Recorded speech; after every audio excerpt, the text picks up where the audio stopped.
بسم اللہ الرحمن الرحیم۔ حضور صلی اللہ علیہ وسلم ہر بیوی کے پاس ایک دن رہتے، باقی ازواج مطہرات البتہ باری والی زوجہ کے پاس اکٹھی ہو جاتی۔ ایک دفعہ حضرت عائشہ کی باری تھی جب حضرت زینب کی روایت کے مطابق بلا اجازت ان کے حجرے میں داخل ہوئی۔ آپ کو معلوم نہ تھا کہ حضرت زینب موجود ہے۔ اندھیرے میں آپ نے ان کی ہی طرف ہاتھ بڑھایا کہ حضرت عائشہ بولی، یہ زینب ہے۔ آپ نے ہاتھ کھینچ لیا۔ اس پر ان دونوں میں تکرار ہونے لگی اور ان کی آوازیں بلند ہو گئیں۔ ادھر نمازی کھڑے ہونے لگے تو حضرت ابوبکر نے آپ کو بلایا۔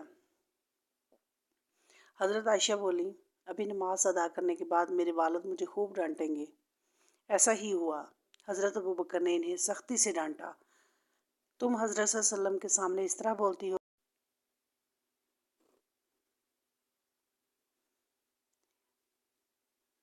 ایک بار رسول اللہ صلی اللہ علیہ وسلم حضرت عائشہ کے پاس آئے تو انہوں نے پوچھا، آج کہاں رہے؟ فرمایا، میرا ام سلمہ کے پاس تھا۔ کہا، ام سلمہ سے آپ کا جی نہیں بھرتا؟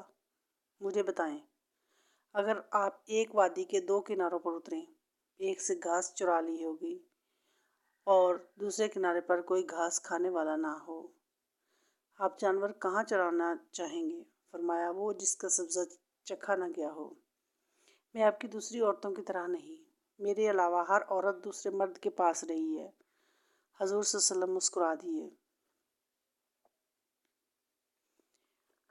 شاہ روم مقوقس نے رسول اللہ صلی اللہ علیہ وسلم کو ایک قیمتی باندی ہدیہ کی۔ حضرت عائشہ کہتی ہیں کہ وہ حاملہ ہوئی تو مجھے پریشانی لگ گئی۔ ابراہیم کی ولادت ہوئی لیکن ماریہ کو دودھ نہ آتا تھا۔ آپ نے بچے کے لیے دودھ دینے والی بھیڑ خریدی جس کا دودھ پی کر وہ موٹا اور سرخ و سفید ہو گیا۔ ایک دن آپ ابراہیم کو اپنی گردن پر اٹھا کر لائے اور پوچھا، عائشہ، بچے کی مجھ سے مشابہت کے بارے میں کیا خیال ہے؟ میں نے سطاپے کی وجہ سے کہا، مجھے تو آپ سے کوئی مشابہت نظر نہیں آتی۔ فرمایا، بچے کی صحت کے بارے میں کیا کہتی ہو؟ میں نے کہا، جو بھیڑوں کا دودھ پیتا ہو وہ ایسے ہی ہو جاتا ہے۔ حضرت عائشہ فرماتی ہیں، میں ان عورتوں سے چڑھتی تھی جو اپنا آپ رسول اللہ صلی اللہ علیہ وسلم کو ہبہ کر دیتی تھی۔ میں کہتی تھی، بھلا کوئی عورت اپنے تئیں ہبہ کر سکتی ہے؟ جب اللہ تعالیٰ نے یہ آیت اتاری، اے نبی، اپنی بیویوں میں جس کو چاہیں الگ رکھیں اور جسے چاہے اپنے پاس رکھیں اور جسے چاہے الگ کرنے کے بعد واپس بلا لیں، اس میں بھی کوئی حرج نہیں۔ سورۃ الاحزاب کی۔ تو میں نے کہا، مجھے لگتا ہے آپ کا رب آپ کی خواہش پوری کرنے میں جلدی کرتا ہے۔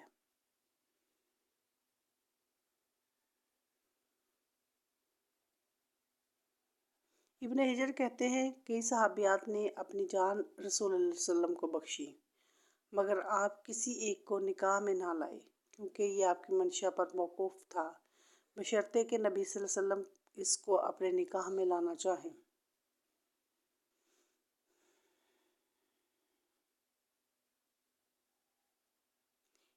ابن حجر نے حضرت میمونہ رضی اللہ تعالی عنہا کے واہبہ ہونے کا بھی رد کیا ہے۔ ام المومنین حضرت سودا بنت زمعہ نے اپنی باری کا دن حضرت عائشہ کو دے دیا تھا۔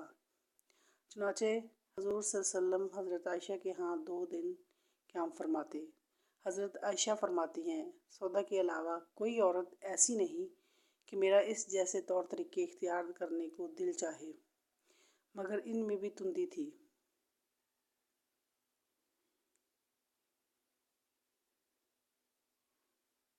ایک بار حضرت صفیہ بنت حیی اور حضرت عائشہ میں جھگڑا ہوا۔ دونوں ایک دوسرے کے باپ کو برا کہنے بھلا کہا۔ رسول اللہ صلی اللہ علیہ وسلم نے سنا تو فرمایا، صفیہ، تم ابوبکر کو گالی دے رہی ہو؟ حضرت عمر فرماتے ہیں، نبی صلی اللہ علیہ وسلم کی ازواج آپس کے رشک و رکابت کی وجہ سے آپ سے روٹھ گئی تو میں نے ان سے کہا، نبی صلی اللہ علیہ وسلم تمہیں طلاق دیں گے تو بڑی امید ہے کہ ان کا رب انہیں بدلے میں تم سے بہتر بیویاں دے دے۔ تو اسی مضمون کی آیت سورۃ تحریم میں نازل ہو گئی۔ ایک سفر میں نبی صلی اللہ علیہ وسلم کے ساتھ جانے کے لیے حضرت عائشہ اور حضرت حفصہ کا نام قرآن نکلا۔ رات کے سفر میں گفتگو کرنے کے لیے آپ حضرت عائشہ کو اپنے ساتھ رکھتے تھے۔ حضرت حفصہ کو اس پر رشک آیا۔ انہوں نے حضرت عائشہ سے کہا، تم میرے اونٹ پر سوار ہو جاؤ اور میں تمہارا اونٹ پکڑ لیتی ہوں، دیکھتی جاؤ کیا بنتا ہے۔ رسول اللہ صلی اللہ علیہ وسلم حضرت عائشہ کے اونٹ کے پاس گئے، حضرت حفصہ کو سلام کیا۔ رات بھر کے سفر کے بعد پڑاؤ کا وقت آیا تو حضرت عائشہ آپ سے دور رہ گئی۔ وہ نبی صلی اللہ علیہ وسلم سے شکوہ تو نہ کر سکتی تھی، اس لیے زمین پر اترتے ہی وہ پاؤں اذخر گھاس میں ڈال دیے جس میں سانپ بچھوؤں کا بسیرا ہوتا ہے، اور رنج کے باعث دعا کرنے لگی، اے رب، ڈسنے کے لیے مجھ پر کوئی سانپ بچھو ہی مسلط کر دے۔ نبی صلی اللہ علیہ وسلم اپنی ایک زوجہ حضرت عائشہ کے پاس تھے، اتنے میں ایک دوسری بی بی حضرت زینب نے کھانے پر رکابی بھیجی۔ حضرت عائشہ نے جس کے ہاں نبی صلی اللہ علیہ وسلم تھے لانے والے خادم کے ہاتھ پر ایک ضرب لگائی تو رکابی گر کر ٹوٹ گئی۔ آپ نے رکابی کے ٹکڑے اور گرا ہوا کھانا اکٹھا کیا اور فرمایا، تمہاری اماں کو رشک آ گیا ہے۔ خادم کو روک کر اپنے گھر سے نئی رکابی دے کر رخصت کیا۔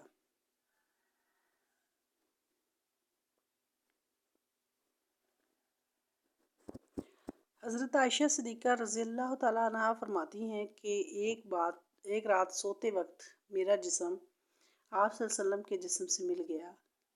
آپ صلی اللہ علیہ وسلم نے فرمایا، عائشہ، کیا تم مجھے اس رات رب کی عبادت کی اجازت دیتی ہو؟ میں نے کہا، واللہ مجھے آپ کا قرب پسند ہے، تاہم میں آپ کی خواہش کو ترجیح دیتی ہوں۔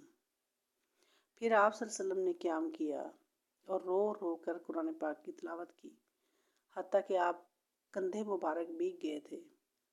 پھر آپ صلی اللہ علیہ وسلم بیٹھ کر تلاوت کرتے رہے، حتیٰ کہ آپ کے پہلو آنسوؤں سے تر ہو گئے۔ پھر لیٹ کر تلاوت کی کہ روتے ہوئے رہے، حتیٰ کہ زمین تر ہو گئی۔ آپ صلی اللہ علیہ وسلم کے پاس جب حضرت بلال رضی اللہ تعالیٰ عنہ تشریف لائے تو انہوں نے کہا، یا رسول اللہ صلی اللہ علیہ وسلم، میرے والدین آپ پر قربان، کیا اللہ تعالیٰ نے آپ کے آئندہ اور گزشتہ کے تمام گناہ معاف نہیں کر دیے؟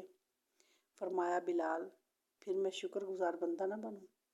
اللہ تعالیٰ نے مجھ پر اس رات یہ آیت نازل فرمائی، یعنی آسمان و زمین کی پیدائش میں، دن رات کی گردش میں اہل عقل کے لیے نشانیاں ہیں، جو اللہ کا ذکر کھڑے بیٹھے اور لیٹے ہر حال میں بجا لاتے ہیں، اور وہ زمین آسمان کی پیدائش پر غور و فکر کرتے ہیں اور کہتے ہیں، اے ہمارے پروردگار، تو نے یہ سب کچھ باطل پیدا نہیں کیا، تو پاک ہے، ہمیں آگ کے عذاب سے نجات فرما۔ اللہ پاک ہمیں دین کی سمجھ نصیب فرمائے اور ہمارا خاتمہ ایمان پر فرمائے، آمین۔ ناظرین، کمنٹ باکس میں ایک بار ضرور صلی اللہ علیہ وسلم ضرور ٹائپ کریں، ویڈیو کو لائک اور شیئر کریں، چینل سبسکرائب کریں۔